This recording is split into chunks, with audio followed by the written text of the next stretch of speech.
Okay, so I don't know if this is going to work, but it's just a little idea I had. Thought, why not? See what you're interested in. I don't know why that's. Oh, that's my left hand. Oh, I see. Oh, yeah, it's reversed. I was like, oh, what the? So that's right. Okay, got it now. Baffled by a mirror. So let's see as these questions come in.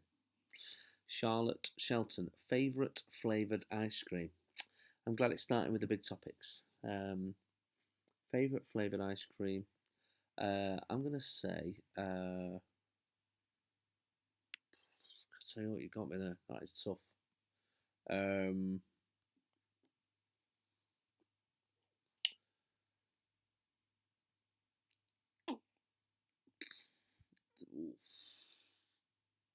Fish food. Ben and Jerry's. I mean, I'll be honest with you. I've got to a point in my life where uh, the film at the cinema is very much a byproduct of me going for 3 scoops of Ben and Jerry's. That's what I'm going for, and often I'll eat that during the trailers. I'll tuck that right in, gone, and then I'm like, oh, I can't sit through the Revenant now. Not thought that through. Let's see what else is coming. Ooh, there's quite a lot of coming through now. Elliot Mack says, catching the post early. Oh, I don't know what you're talking about. What is the last kind of cake I ate? They're all obsessed. Um, I had, I did actually have a bit of chocolate brownie before at Chiquitos, if that counts as a cake. I didn't order one. The kids had it as part of the meal deal, and I just had a bit off my son's plate. If I wasn't doing Chitty, which other musical show would I be doing? You can see me playing Edna in Hairspray. Funnily enough, I had a chat with Michael Ball about playing Edna. Um, he is one of the producers on Hairspray. So, and he thought I was a bit young. Although that was while I was doing Sweeney Todd, which was 2012, and I age 3 years for every one human year. So I reckon I could be there very soon. Um, what else have we got here? When was the last time I saw John Bishop? Um, I did a gig in Northwich a little while back, and I popped over to see him at his house. I don't know what's going on with that bit of got like a little bit of hair. Just I've just noticed. But I did speak to him yesterday. Actually, oh no, very much not yesterday. That was cut final, wasn't it? I spoke to him Saturday and had a little chat with him about bits and bobs. Let's have a look. What is the most important thing I've learnt from my children? Um, well, nothing, because they're not as clever as me, so they've not learnt as many things as I have. Um, but it is interesting to suddenly we were doing the difference between similes and metaphors tonight, and I was like, simile. So I'm getting there. Best gig I've ever done. Um, I've too many. I love them all. I like the little clubs. I like the big arenas. I just kind of like them all. So that's a bit of a tough one, really. Um, Afghanistan was probably a massive deal. To fly out there and do that. That was pretty that was tough, but great. Loved it. But yeah, that was probably the most not changing, but the biggest thing that I'd ever done, I guess, and the thing that I'd done that was most different to everything else. Um, have I gone drinking with a chitty band yet? Not properly. No. To be honest, I can't drink and work. I mean, I'm not a massive drinker anyway, but like if I have a drink on a Friday and I've a few too many, I'm talking Wednesday before it's cleared. So no, I can't do that. What else have we got? What shoe size am I? 10. Favorite WWF wrestler growing up? Oh, now that's a question. I mean, Hulk Hogan, I think, is a classic, but I like Rowdy Roddy Piper, Macho Man Randy Savage, Elizabeth. That moment where he proposed to Elizabeth. That's one of the most beautiful moments that's ever happened. Elizabeth, Elizabeth, will you marry me? Still gets me. Literally did get me. Or do I think that comedy is becoming too restricted, e.g., Jimmy Carr on the One Show? I don't think it's becoming too restricted because you'll always find your audience. I mean, I find it odd the people who go and watch Frankie Boyle live and then come away and complain. But I guess the people who watch the One Show are not expecting to hear jokes about midgets or whatever. I can't remember what the joke was now. So you've got to know you've got to know what the boundaries are and play within those boundaries. I think, and that's my opinion. So. And actually, Jimmy and Frankie are usually very good at that. You're usually very good at knowing roughly where the edges are, and sometimes you're going to go over, and that's the magic of comedy, isn't it?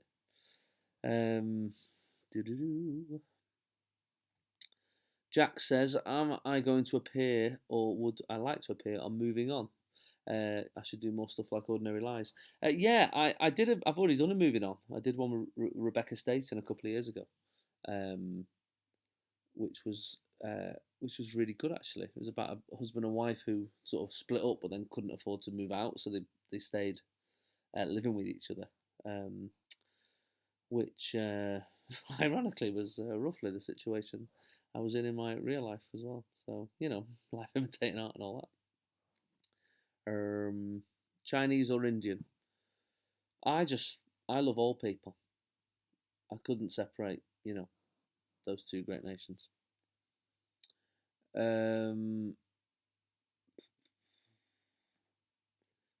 If I weren't a comedian, what typical 9 to 5 could I imagine doing myself? I think teacher. I still think about teaching now, even though I'm doing this job.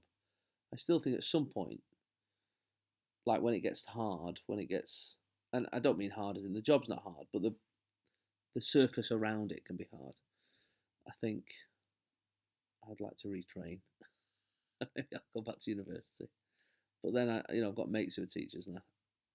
Then I think, oh, maybe I couldn't because it is hard. So, let's see what else we've got.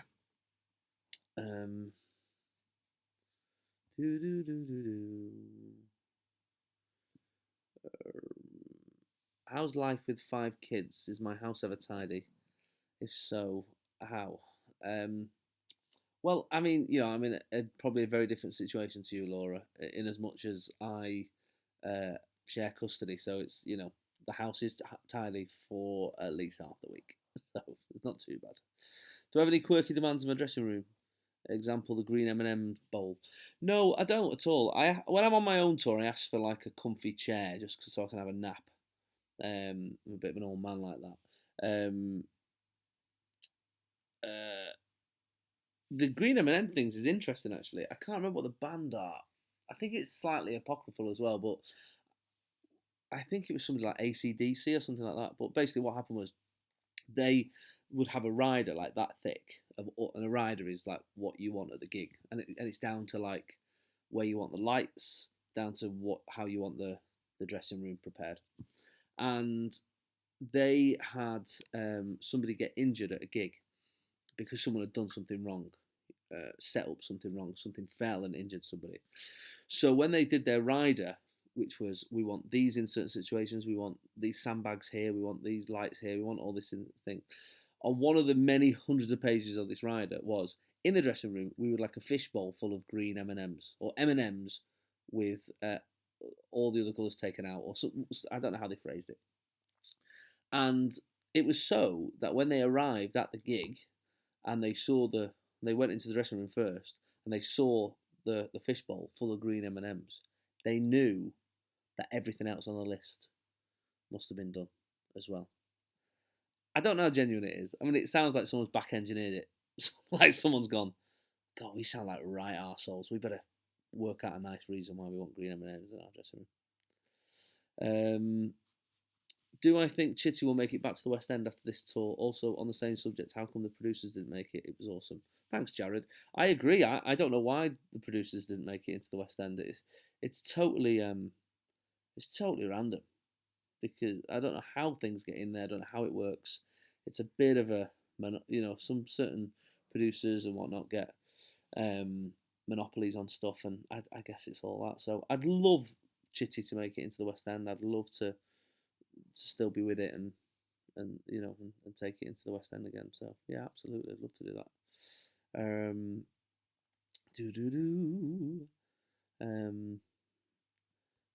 Peter, you remind me of Lee Mack, except funnier. Now, do you know, I've got to disagree with you there, Peter. I think Lee Mack is one of the funniest people in the world. Like, he's hilarious. And I watch him, and there's not many comics I think this, in a sort of slightly big-headed way, but there's not many comics that I watch and think, I wish I was funny as him. But Lee Mack is definitely one of them.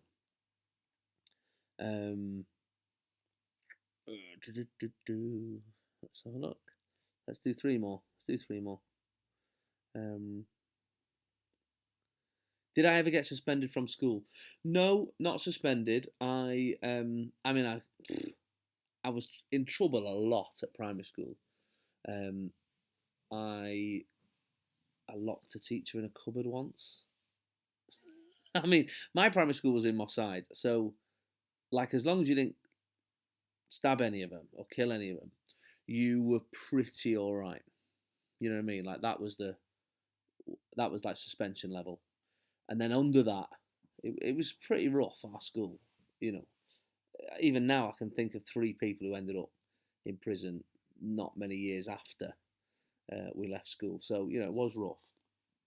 Secondary school was slightly better, but that was still pretty rough as well. But yeah, a lot to teach in a cupboard. I think I was 8, and I'd drawn a picture of a astronaut, copied it off the wall. There was a picture of an astronaut on the wall, and I copied this picture.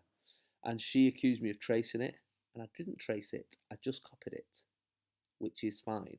I didn't trace it, and she was like, "You've traced that." I was like, "I haven't. The paper's not even like thin enough to trace it." And I was livid because she refused to put it on the wall as an example of my work.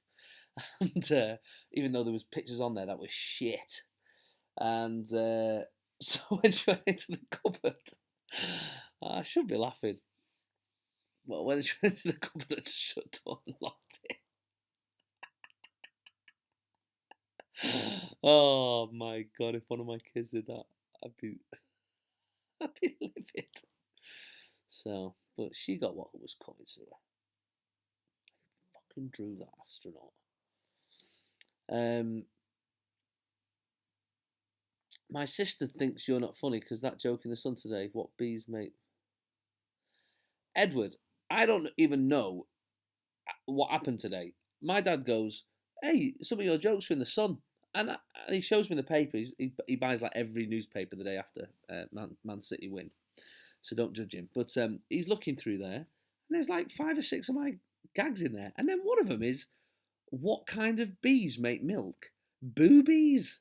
Now that I'm telling you now, ain't one of my jokes. Like I might have said it like it might be my kids, like my kids like that joke, but I was a bit embarrassed by that, to be honest. Um, Let's have a look.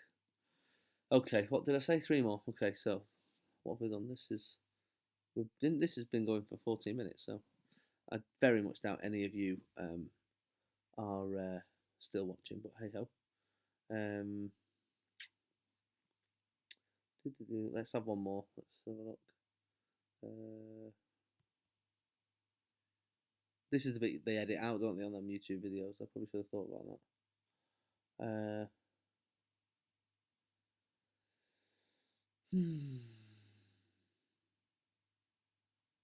I can't see any other questions.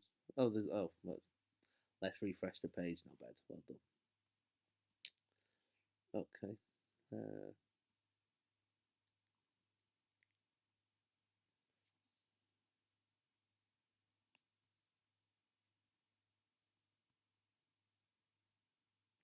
I can't see any questions. Oh, right, here we go. Um,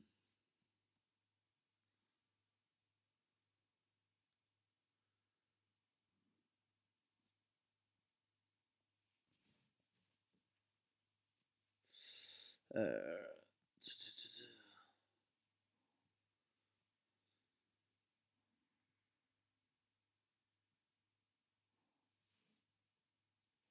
were you shitting yourself on stage on the Falls Road at the Fairly gig 2 years ago? I did do a gig on the Falls Road in Belfast a couple of years ago.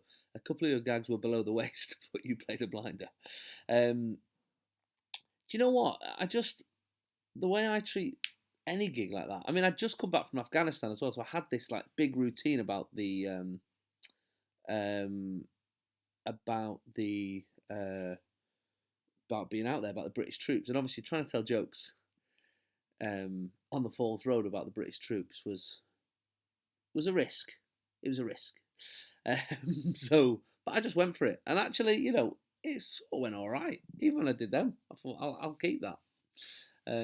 It got heckled, but it was sort of, there was a slight pantomime feeling to it. I think they sort of understood the the that I was joking.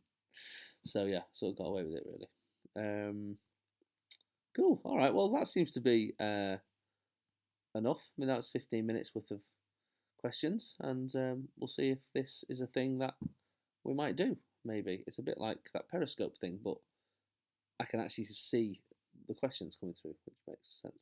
So anyway, goodbye, and thanks for following my Facebook page.